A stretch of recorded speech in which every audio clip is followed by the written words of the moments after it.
Ladies and gentlemen, live from Australia, CF Jingara on the screen right now. Now, in the aftermath of the apocalyptic burns, the 3-year drought that would never end, can you report on how Australia is doing? And how the heck are you? Yeah, look, doing really well, Diamond, and still seeing all your videos on a daily basis, thinking to myself, yeah, I'd be there at the moment, and that is a real kick, and it's a real kick because I really wanted to come across. But yeah, we've recovered really well here in Kicking the the COVID majority of nuts. eastern. But yeah, so we've recovered really well here from the drought. There are some areas of the country that are still really hard hit by the drought, but most of the areas that are anywhere within 200 kilometres of the coastline have actually recovered really well. There's been good rain. There continues to be good rain. There's a huge amount of food being grown along the east coast of Australia at the moment. I've got more greenery than I can poke a stick at the moment, Boom! and the, Look the, at what is the that? Is all the that all the perma- what is that? Pumpkin or what is that right there, right next to you? Pumpkin or is that winter squash? What is that? that's pumpkin and squash. So I've got uh, yellow squash in there. There's some pumpkins in there. There's I come around this side here. I've got a couple of the larger ones coming up quite nicely now. So these Oh are yeah. Australian butter pumpkins, and there's a whole stack of them. So the problem that I've got is that I got smashed by that hail back in January, and these have all taken a while to recover. I had a frost a couple of weeks ago, and so all the leaves got burnt off like that. But yeah, it's doing really well, and all the garden, all the permaculture garden that I've put in is doing spectacularly. I'm getting daikon radish and kohlrabi. I've got peas coming up everywhere. Love lies bleeding. So a big daikon radish coming up now. These are all excellent. So I've been having a lot of fun with all the moisture and the rain. And as you can see over the mountains here, the rain's still coming in at the moment. So yeah, I'm as happy as I can be because I've had a huge recovery. Every farm that my friends and my family own have all recovered, and it's awesome. It's so nice to have some real cool wet weather again. Well, with all this bad news, it's really good to get good news.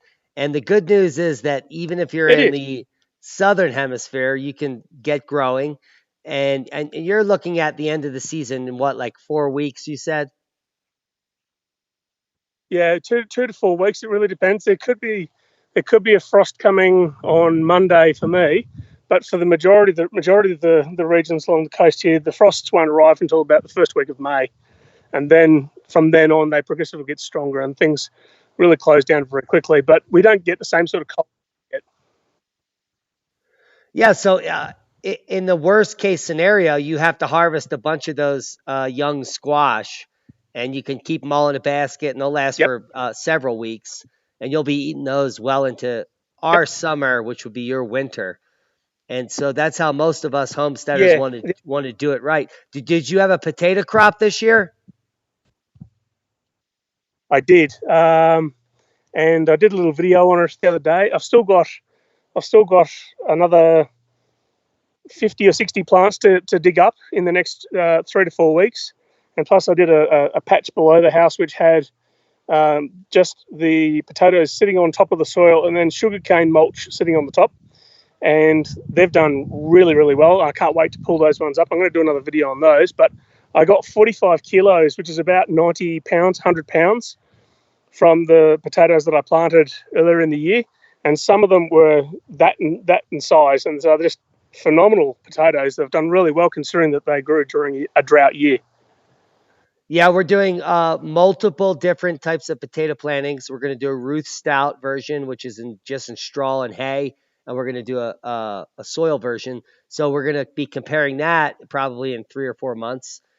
So we'll be interested to look at your videos. What else did you have success with this year? Daikon radish is always successful. Peas, green peas have always been successful. Any of the brassicas that are quick to flower, so the mustards, the broccoli, the kales, they've all gone really well. It's basically the only thing that I failed at this year are the things that needed regular watering, because I couldn't keep the water up to them in the earlier season when I knew that there was a potential that I'd have to fight a fire. I had to hold on to that water. Now every single tank on my property is 100% full, and I can quite happily throw the water around if there's a gap in between the rain that's occurring. But it's cool and it's damp now, and even just throwing yellow peas into the soil to get them up now, they're all starting to come up. So I've got a whole bunch of yellow peas which I bought in bulk recently, and so they're all these ones here coming up here. These are green peas that I planted about 3 or 4 months ago, but they got eaten off by a rabbit, and they've come back and they're starting to flower now. So yeah, it's all good, but just that regular moisture is making a huge difference.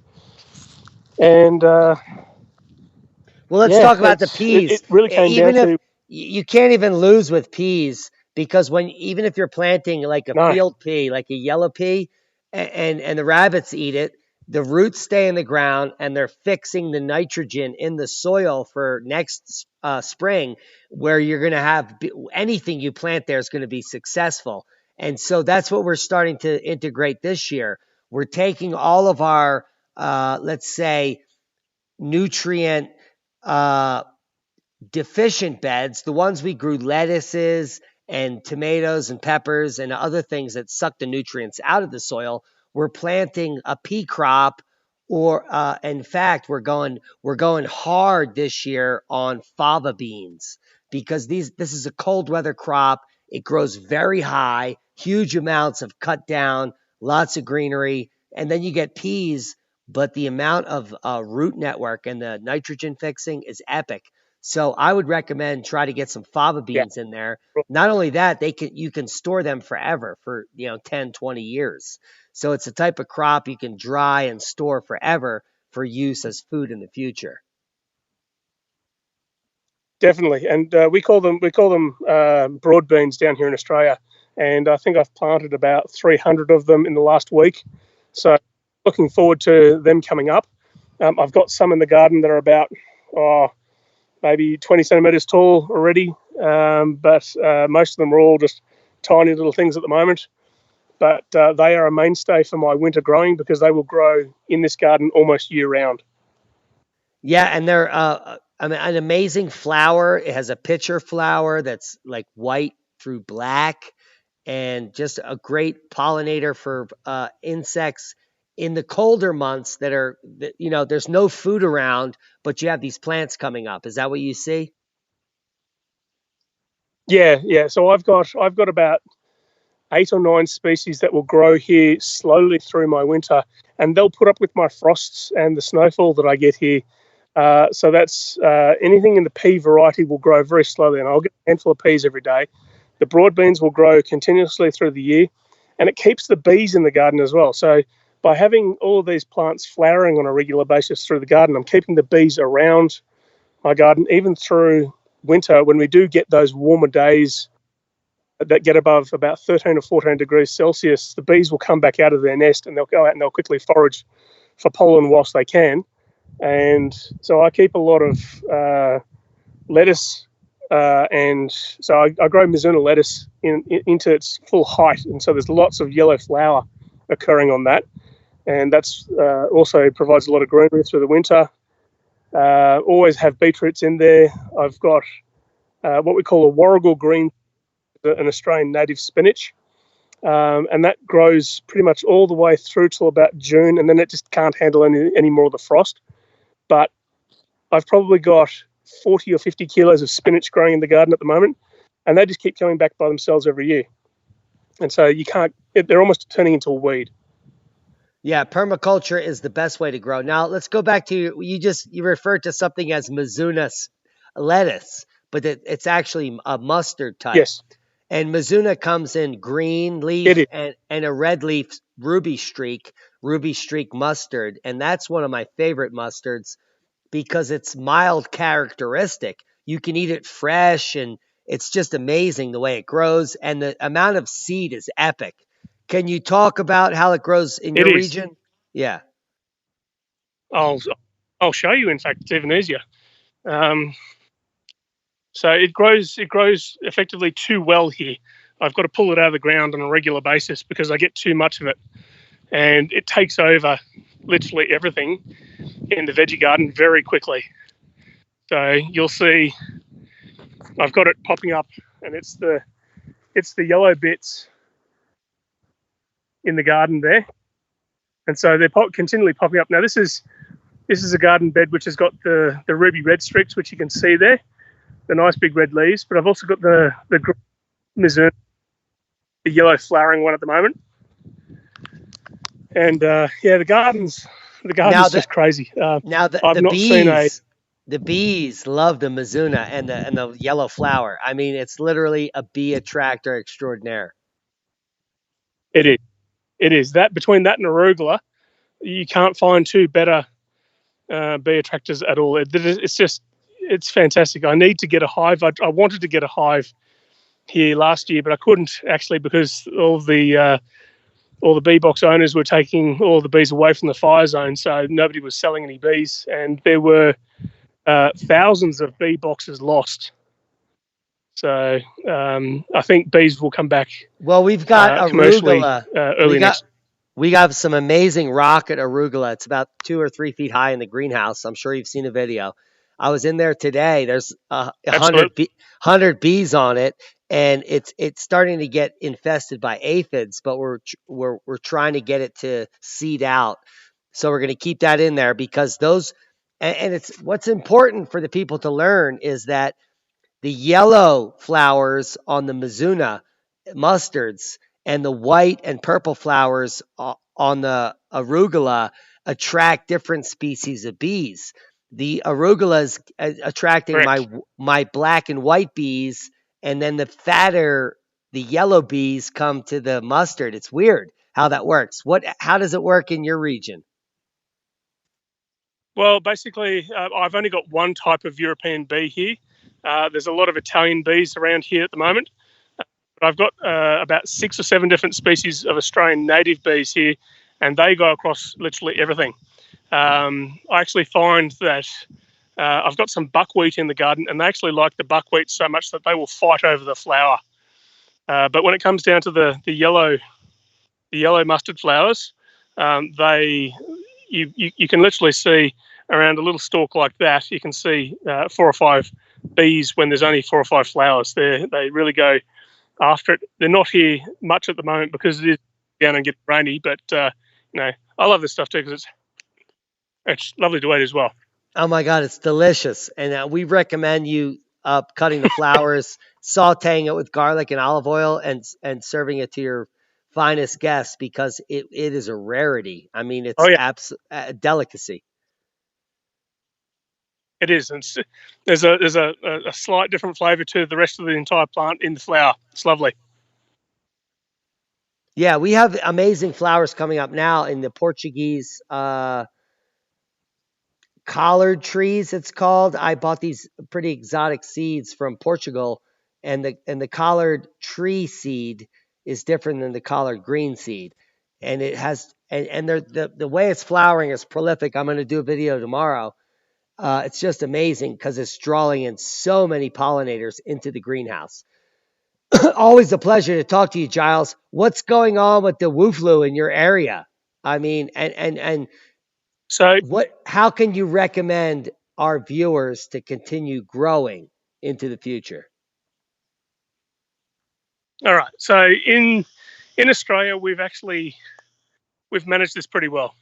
We've only got 6,000 cases, 6,092 cases, I think it is, as of about half an hour ago. Only 51 deaths. There's only 100 cases in my local region. So it's really light. And all in the local region have been from travellers returning from overseas. There hasn't been much local transmission other than in Sydney and in Melbourne. But the numbers are getting quite flat. We're actually coming off the peak and we're dropping down now. So it's we went very early. We went very early and we called it a pandemic way before the rest of the world did. We called it a pandemic about 3 or 4 weeks before the WHO did. And that meant that we've actually been able to put our processes here in Australia into act it. Unfortunately, some of the lockdown rules are pretty strong. And for this weekend coming up, which is the Easter long weekend in particular, the lockdown rules are so draconian that they're not allowing people to go to their holiday homes or anything like that. So they are basically saying to everybody, have a vacation at home, stay at home, and they're going to start fining people if they catch them on the road travelling. So it's pretty draconian. But, for those of us that have prepared and we've grown our food and we are growing food, it's very easy. It's very easy because I know that I can produce out of my gardens here, I can produce enough food for 14 people year round now. I've actually done all the calculations, and the amount of food that I give away to my friends and my family equates to about 14 people. So when you actually get multiple years into growing and you've learned from your mistakes, because it's real easy to make mistakes. It really is. It's so easy. It's not funny. And to throw in the mix, a drought year, it's a real challenge. But when you actually have gotten through all those challenges, you then get these massive rewards. I'll show you the potatoes. I don't like showing inside my shed because it's a bit of a mess at the moment because I'm in the midst of resorting out a whole stack of solar batteries. But this is the potato pick that I got out of that area, and this is that large one that I was telling you about. There's a lot of really good Dutch creams, pink eyes, Nicolas, and Pontiacs. So did really well out of that. But now when you store them, you're gonna separate them with straw in the cold house and to keep them for long-term storage. Yeah. How do you do it? So I basically separate them out into 2 or 3 kilo batches in Hessian bags, and then basically make sure that the Hessian bags have got lots of air circulation around them, and then they don't see the light of day at all. And quite often I'll have them happily storing in a low humidity location, which is in my battery shed. And the temperature is very constant in there, and they don't get too cold. They don't warm up too much, but it means that they last me well and truly into October. And by then, I've actually got a very late crop of potatoes, which I put in 2 weeks ago.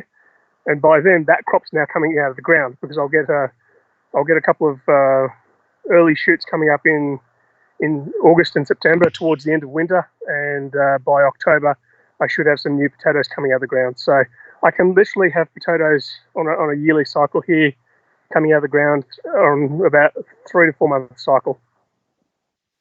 Amazing. So folks, if you're listening and you live in a zone 8 region where the low temperature is 10 degrees or something like that, you could literally have a round the world crop of probably beets, potatoes, and parsnips, and survive and thrive in the coming times if there's no electricity. So you should learn from farmers like us that are learning by failing in regions worldwide where, and Giles, it was like an apocalyptic forest fires and no success, right? It was a complete failure for Australia. Correct. But what was the reality? Yeah, and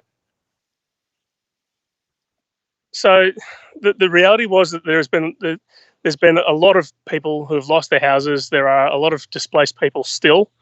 The reality from a food perspective, though, is that yes, there are some things that have gone up in price.